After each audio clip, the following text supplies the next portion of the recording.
Good morning again.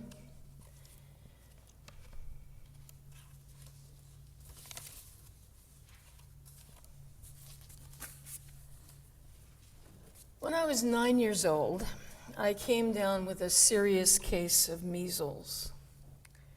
It was the kind of sick that brought the doctor to your house in those days. I'm very old. I ran a fever of 104 for 2.5 days. I did not eat, though I vaguely remember my mother making me drink water and juice that I didn't want and putting me in a lukewarm bath again and again and again.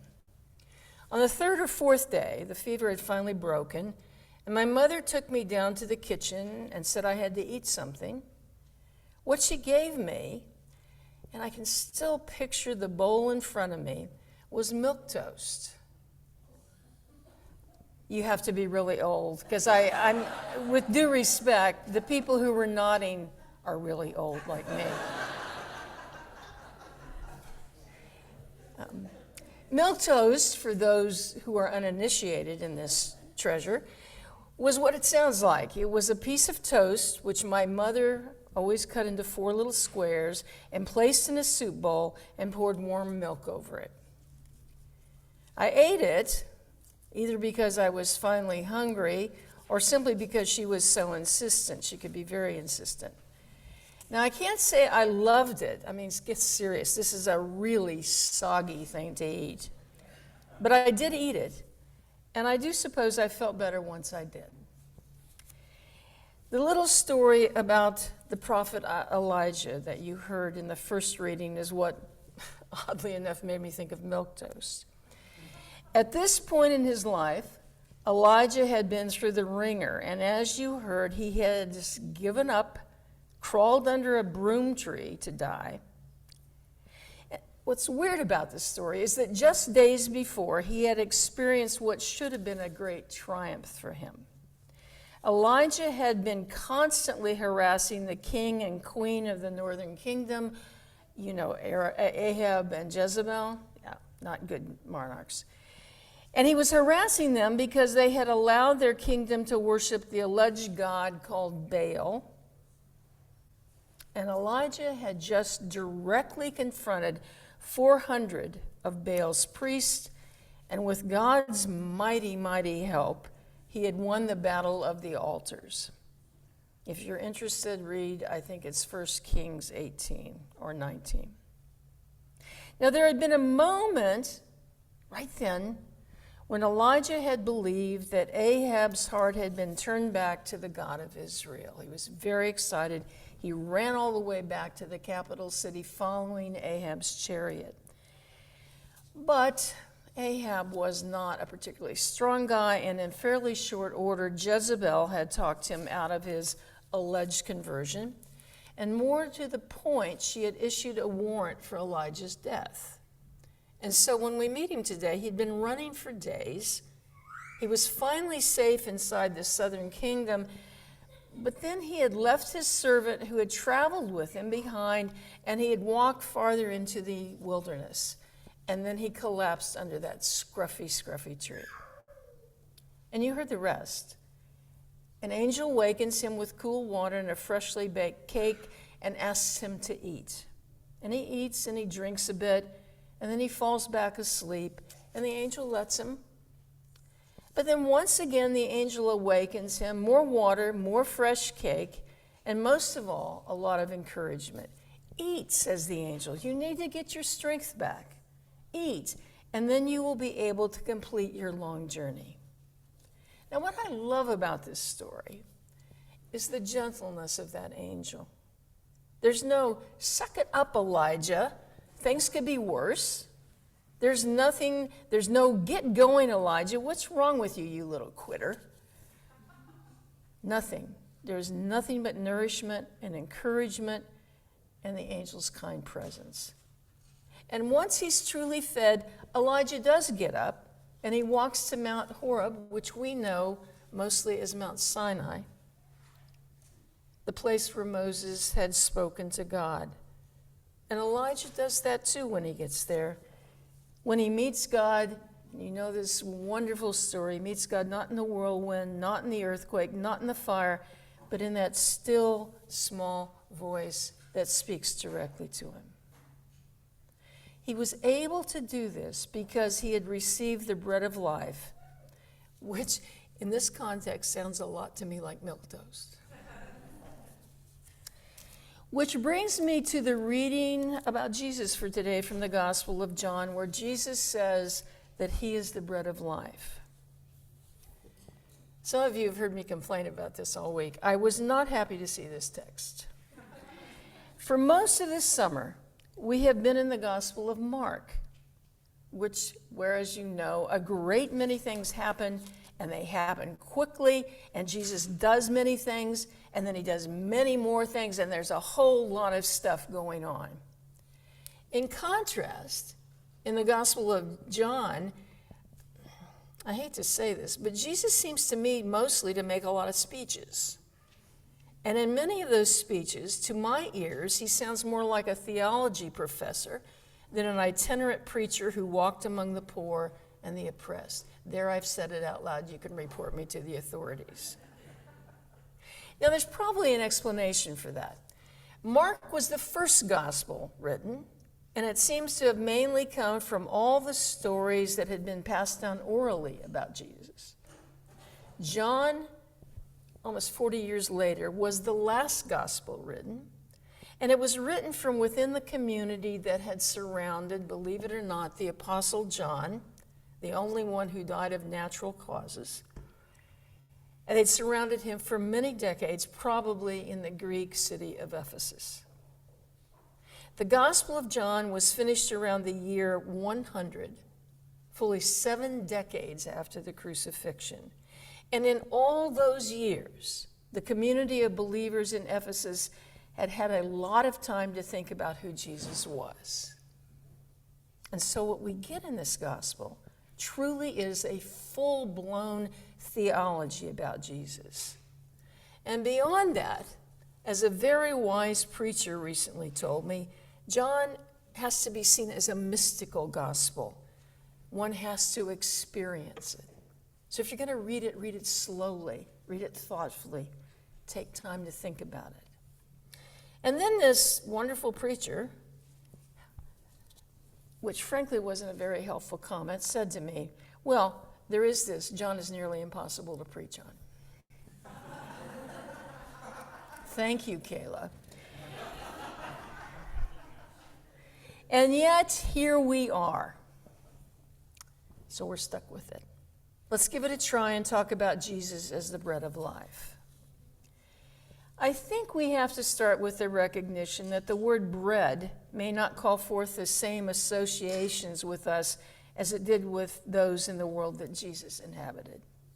In ancient Middle Eastern culture, bread was the single most essential food. Eaten with every meal, it was actually used as a utensil to pick up any other food that was on offer.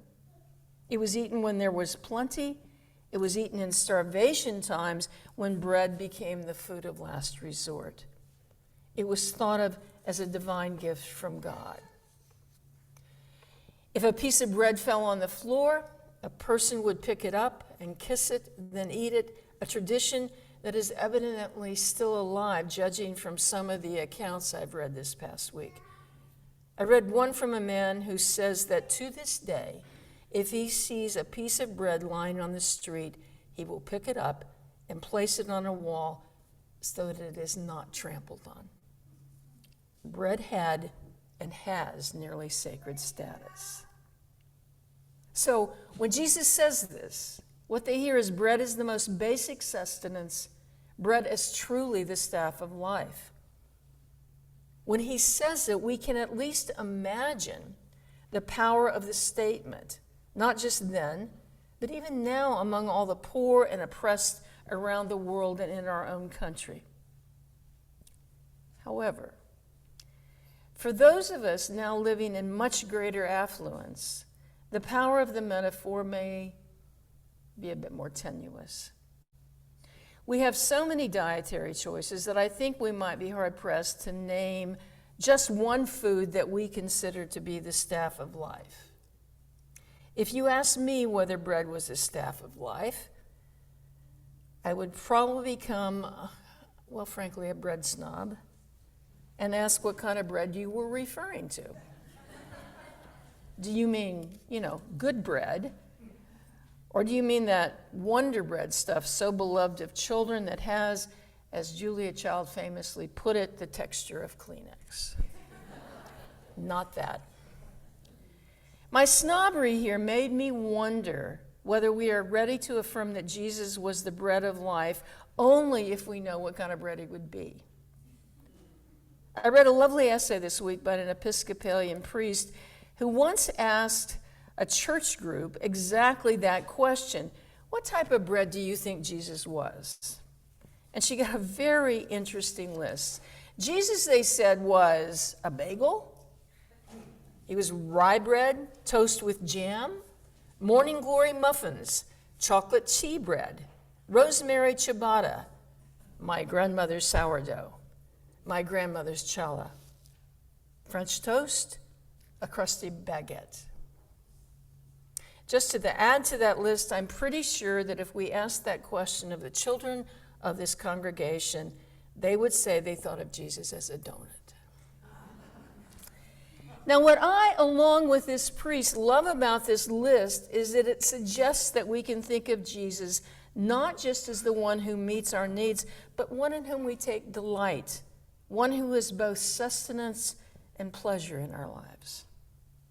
I really like this thought, the idea that we can take delight in our faith.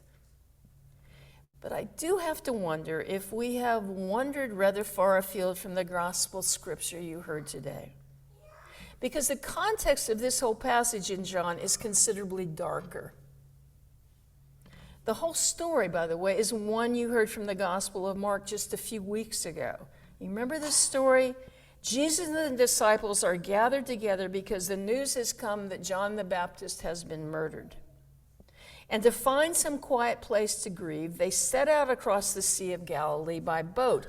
But the people in the thousands are in anguish. They are desperate for counsel, for reassurance, and frankly, probably for food as well.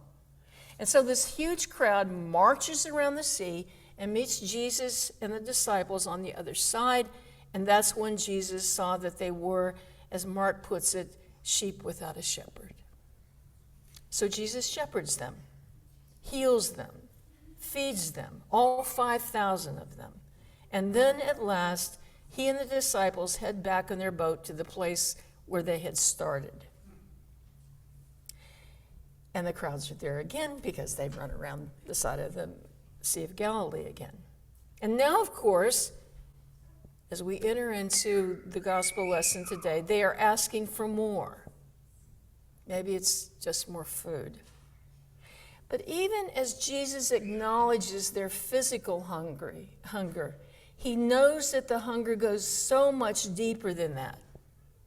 They are starving spiritually. They are living in the oppression that is their daily lot, and they are famished for a sense of solace of some kind. It's easy for them to believe that they've been abandoned by God.